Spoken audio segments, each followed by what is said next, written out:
40 days. That's right. College basketball is 40 days from tipping off, and we've got the countdown on for you on Big East Shootaround. A loaded show for you guys. A big announcement coming deeper in the show that's going to generate great fan interaction and engagement. I'm so excited for it. It's going to be a fun preseason social media thing that you guys are going to love. We've got Myles Powell. We've got Kyle Castlin, who's a Xavier captain, a Columbia transfer. You'll get an exclusive look at him and much more. I can't believe it. 40 days away from college basketball season starting, and talking to Big East coaches. I was just at Providence earlier this week with Ed Cooley, getting some great preseason features, and Ed said, you know what? This league is retooling. Everybody watching this show knows that. There were great seniors that graduated and are moving on now in the professional ranks. But he said, we as a league have brought in really good talent. And in Providence, they've got that with David Duke, A.J. Reeves, and more. But there's rich talent and newcomers that you're going to get to know, and it's going to be exciting to see that as a developing story. But we begin with the Big East most improved player from last year, Myles Powell. He's hot and ready. When he catches it, he shoots it, and almost all the time, he's hitting it. And, I took my chances against him in the first ever Big East Shootaround Challenge.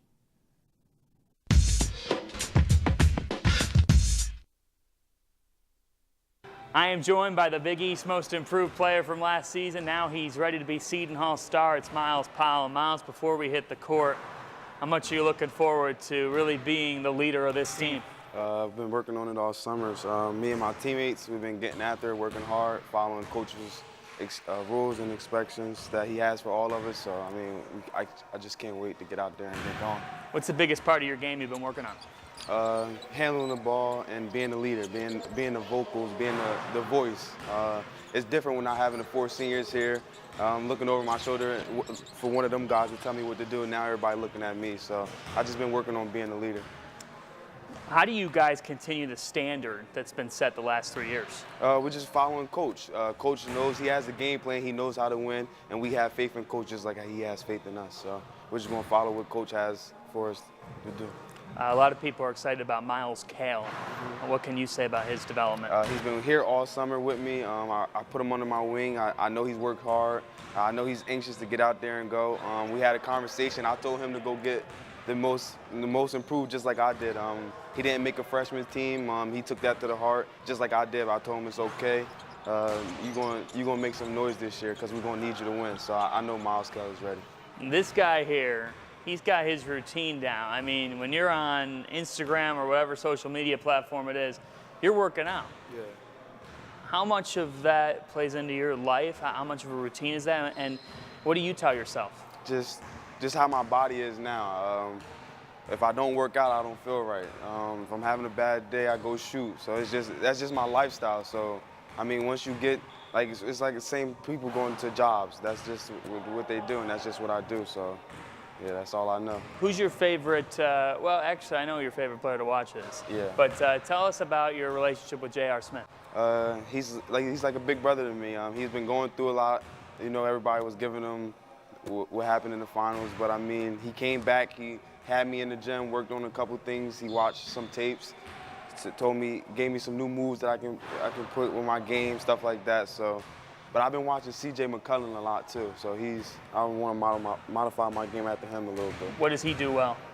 Come off the mid-range game, come off screens, shoot. So, yeah. You are doing the first Big East Shootaround Challenge, and you're facing me. So here's the rules. You get 1 point for layups, 2 points for free throws, 3 points for three-pointers, and then after the 60 seconds is done, we'll give you 10 seconds to as many half-court shots as you can, and that's worth 10 points. Only difference is I get 6 points on a 3. All right. I get the double. All right. He's not phased at all, folks. He hits 2 threes for every, maybe a quarter of what I hit. Yeah. So you're going to go first. All right. You ready? Yeah, I'm ready. Powell's had the hot hand, and he keeps it going. Powell 3, yes, from downtown. Go. There's a quick one. He's already on path. A little short. Do you have nerves?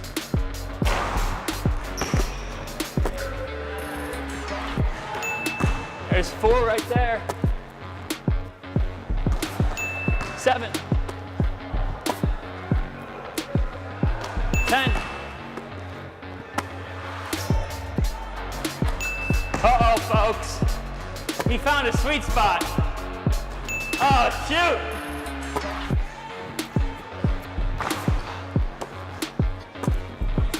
"20 ticks.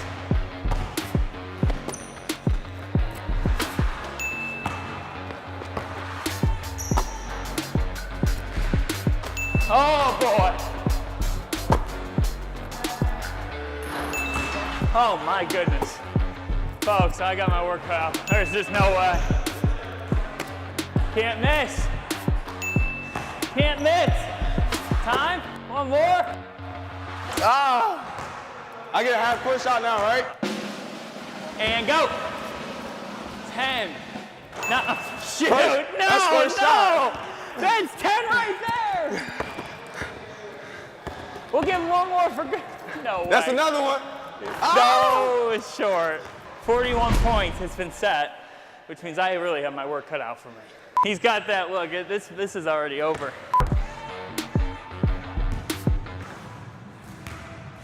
3, 2, here we go. And we're already off to a terrible start.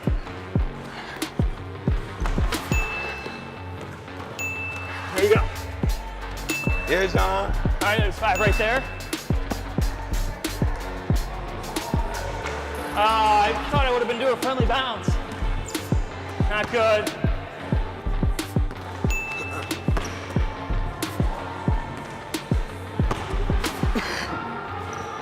Yeah, John. Here we go, here we go.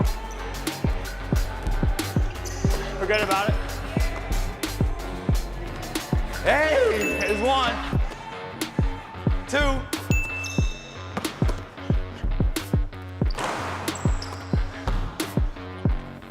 3. Oh, it's so short. You hate that bounce. That's off. Gotta go back here. Where am I at? 1 more. 33. 33. So I need a half-court shot to beat you.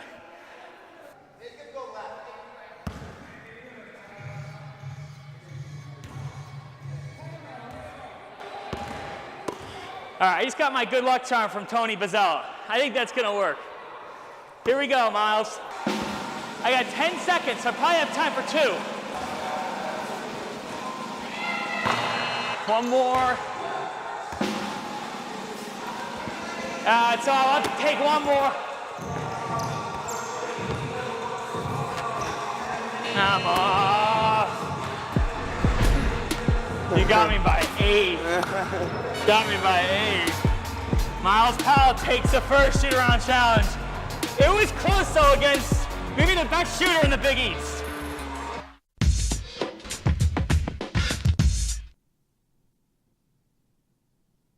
I walked into the gym and I put my basketball shoes on, and Myles Powell turned to me and said, "Oh, you're all decked out." I was like, I didn't come over to South Orange just to lose.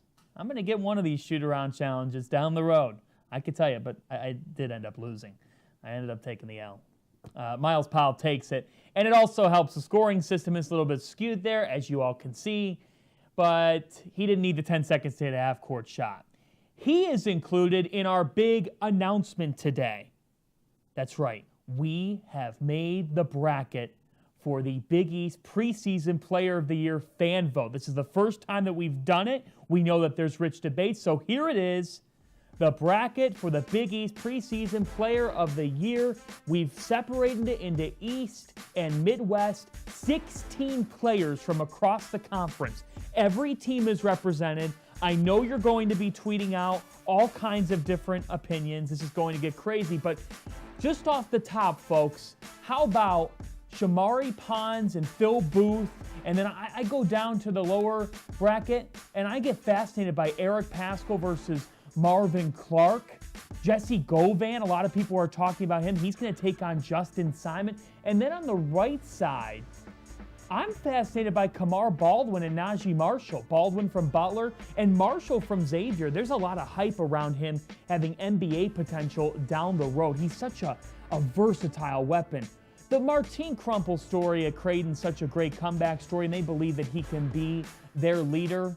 And you see Marcus Howard down in the right-hand corner.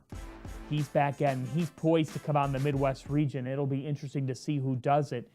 But that fan voting is going to start on October 2nd. It's going to start next week. Look out for our own Megan Caffrey to break down the matchups. She'll have about a minute-long breakdown, and then we'll have graphics up at Big East MBB on Twitter. I want to start up the debate.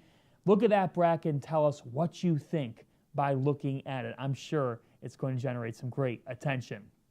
Meanwhile, we've talked about it being the first week of practice, and that is generating tons and tons of storylines. But let's whip around the Big East here on our fast break. So we take a look at Seton Hall. Michael Enzi and company are poised to retool and have a strong year. It's Myles Powell and Torian Thompson's team. Then Georgetown, Patrick Ewing is hyped up for his new look backcourt. Year 2 of the Ewing era, and they believe they can take the next step in the Big East. Providence practice kits always looking great, as is their new facility, the Ruane Center. And St. John's fans are loving this.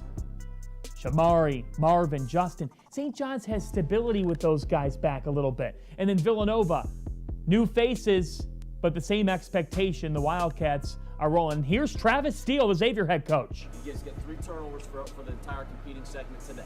So just as you come out to practice, always look at the TV, see what team you're on, see what color jersey you're on, understanding what the gold balls mean, what the treadmill means, where the Xavier way screen is. Everybody good on all that? All right, hey, let's bring great energy, great effort right from the get-go. We got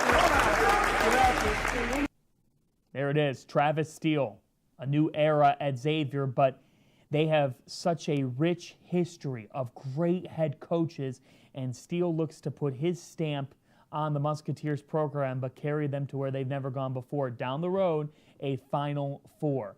This is an interesting Xavier team because they have 3 grad transfers. They have some rising sophomores who they expect to take the big jump in Najee Marshall and Paul Scruggs. Quinn Gooden's looked at as the guy steering the ship, and Tyreek Jones has dropped so much weight that in practice they're joking at him saying, hey, what happened to all your muscle? That's a great story.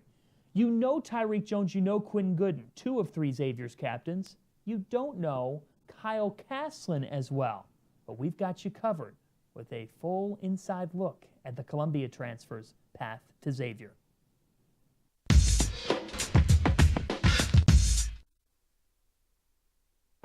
We are here on the campus of Columbia University in New York, and this guy is going to get his degree from Columbia and then be one of the impact grad transfers in the Big East because he is one of the newest Musketeers. It's Kyle Castlin, heading to Xavier as a grad transfer, one of Travis Steele's first recruits. And yes, sir. Kyle, first off, let's look at this chapter at Columbia.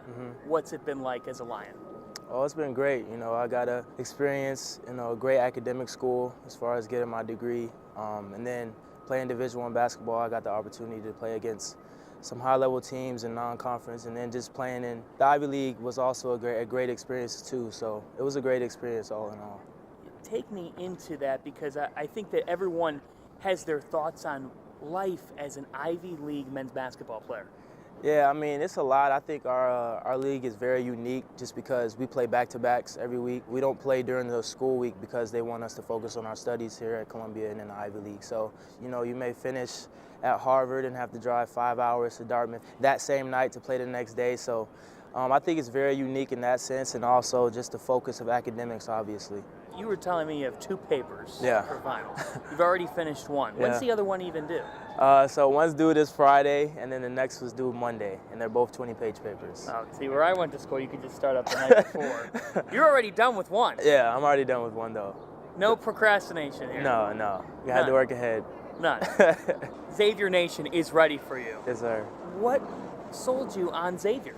It was definitely Coach Steele. I just felt like right off the bat, he really made me feel like he wanted me. I went there and you just feel the difference in as far as the atmosphere and the culture and the seriousness about basketball, from their facilities to the players to even the fans. I went out to dinner on my official and just the table next to us was just, yelling over how much they love Xavier. So I just think the culture and what they have created there is just why they've been so successful over the last few years. I think it's a great academic school as well, so I just felt like it was a great opportunity for me, and it's a little closer to home so my family can come see me play more. That's right, you're from Marietta, Georgia. Yes, sir.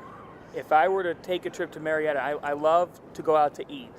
What am I going to be able to get? The first thing that came to mind was Marietta Diner. That's the spot my grandma loves. Ooh. It's just a regular American restaurant, but we got all the fast food you need, Chick-fil-A, Waffle House.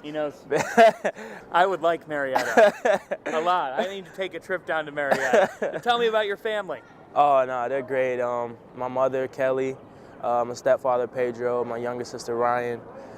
They've definitely always been there for me. They're super excited about Xavier and me getting there and the opportunity that's at hand there. You'll definitely see them at games down in Cincinnati.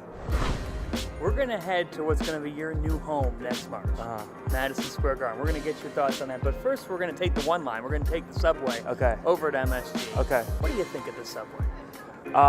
It's unique, man. When I first got here as a freshman, I didn't know what I was getting into, but I definitely have it figured out now. It's a real easy trip from here down to the Garden. Now, in July, I can get, you're talking about that Chick-fil-A, yeah. a little bit sweaty because it can get hot.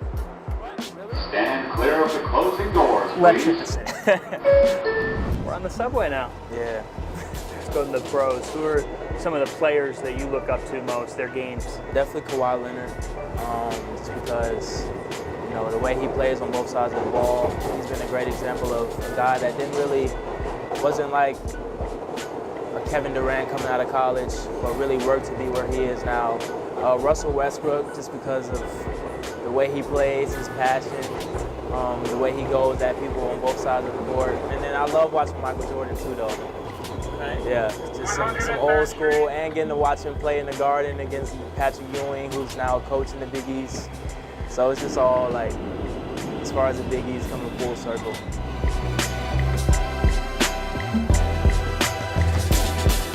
Next year, you're going to see Kyle Castlin right here in the Big East tournament at Madison Square Garden. Sir. When I say that, what comes to mind? This is a great opportunity for me. Definitely excited for it.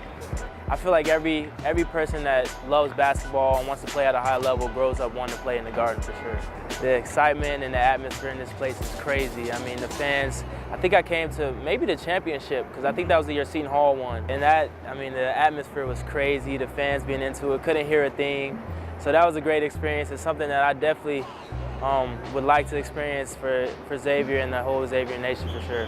Your message to Columbia fans as you head out, and then what you have to say to Xavier Nation. To Columbia fans, it's definitely been a great 4 years at Columbia, academically and athletically. I feel like I learned so much just as a man really growing up, how to deal with adversity, how to truly work hard for your goals and aspirations. So, to Columbia, I just thank them all for accepting me into the community, into the family, and supporting me for the last 4 years as an athlete at Columbia.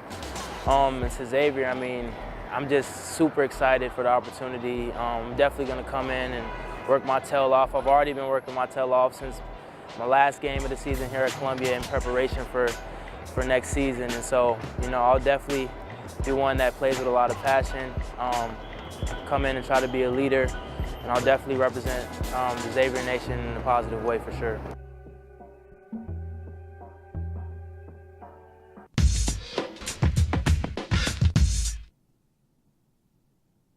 When you're looking to continue the identity of what you had, and Xavier's had that for such a long time, it's important in a bridge year to find those grad transfers, and Xavier has 3 of them.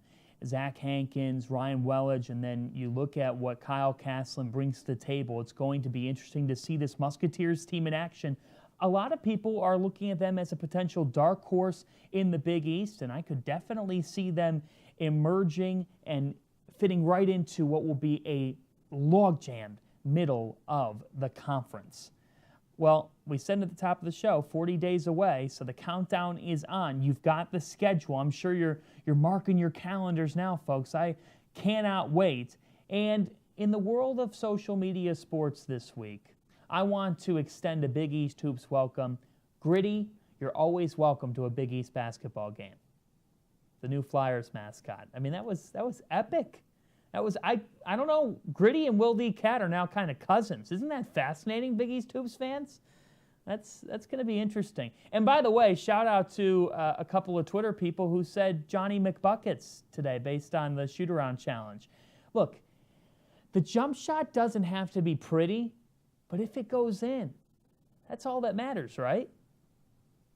That's it for us on Big East Shootaround. We're back with you next Thursday, 1 Eastern time. So get to looking at that Big East bracket. Can we get one more look at that before we go? For the people who haven't seen it, just we're out with this here. The Big East bracket for preseason player of the year. There's your fan vote. Take a long look at it. We know you're all talking about Shamari and Marcus Howard and Eric Paschal. But you know what? Maybe there's a guy in there that you've got making a run. We shall see. The voting starts next week, and Big East Shootaround will be with you next Thursday at 1. Thanks for watching.